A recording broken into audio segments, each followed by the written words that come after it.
Welcome to one of my favorite topics in calculus, which is optimization.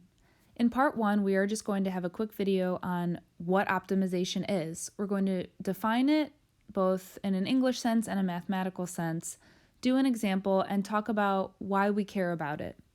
So to optimize or to make something optimal really means that it's the most desirable or the best version of something. So something is optimal when it's at its best, satisfactory. And some examples of optimal in a sentence: he keeps his engine tuned for optimal performance, and under optimal conditions, these plants grow quite tall. In mathematics, to optimize means to find the minimum or the maximum of something.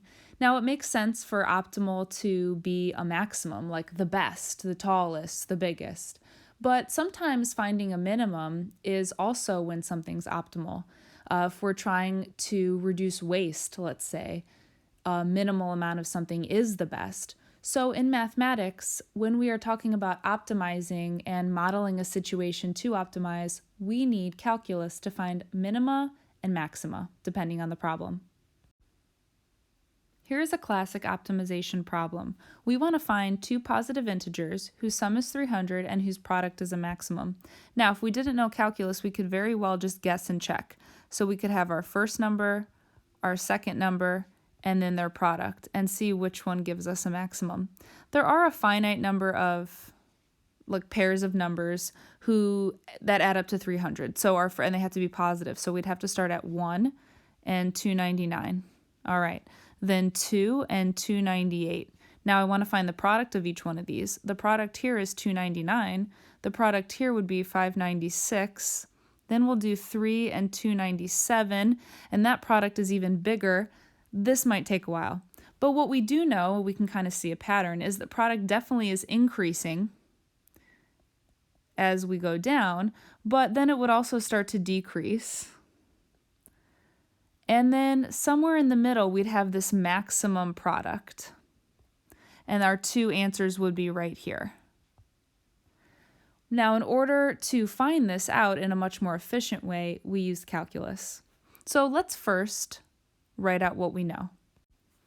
I can call my first number x, and instead of calling our second number a completely different variable, we can actually write our second number in terms of x.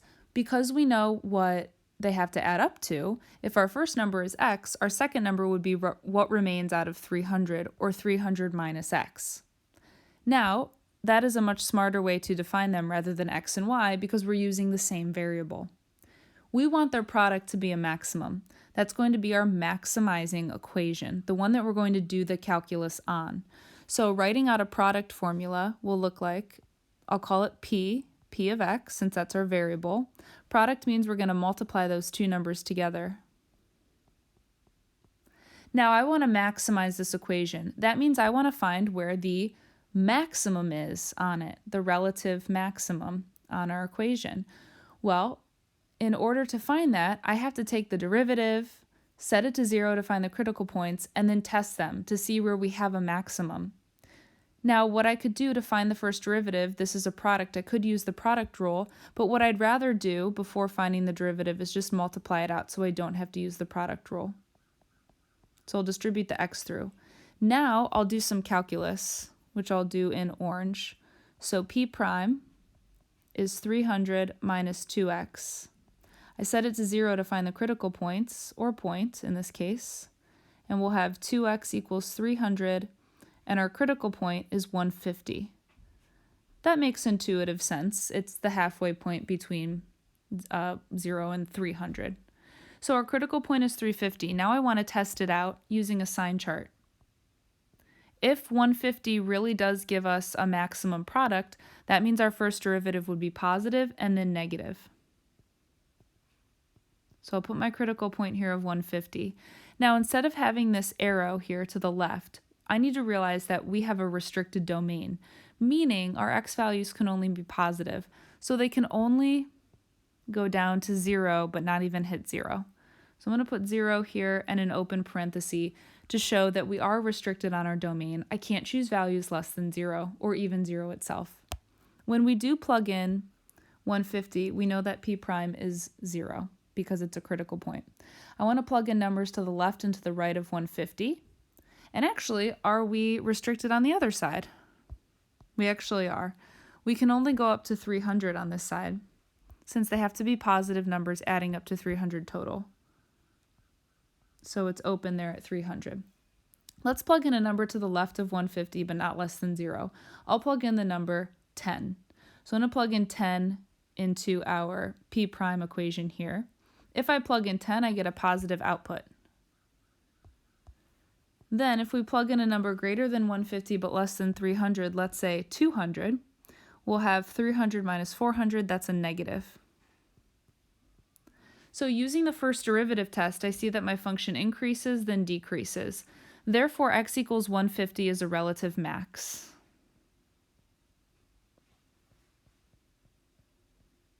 So it has a relative max there.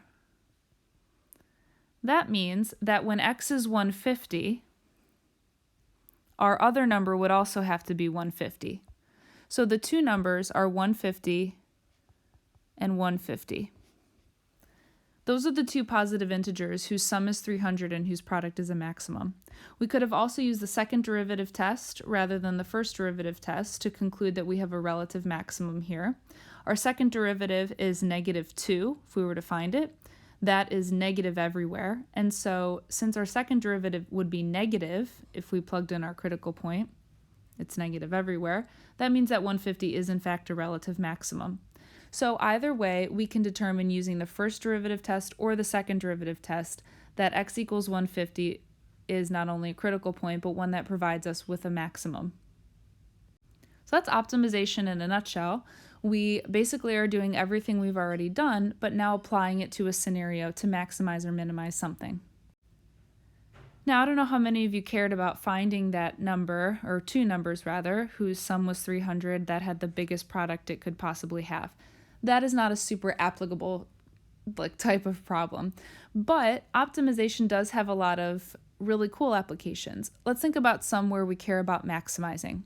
The first thing that comes to mind is profits. This is a big one. If you are running a business, you definitely care about maximizing your profit. There's a lot that goes into running a business, such as a lot of hidden costs that you might have, day-to-day costs and things that are maybe more annual or monthly, and you definitely take in revenue. So in order to be able to know where to put your money, you want to make sure that you understand when your profit is being maximized. Then, what are some things that we might care about minimizing? Minimizing is a way to reduce waste. So in the same sense of business, a lot of times we care about minimizing waste, like on a product. So how can you package something so that you're using the least amount of packaging, therefore maximizing your profit once again. We also care about minimizing a distance. That is a type of application we can use for optimization. So there's many out there. These are kind of the biggest ones in business and economics.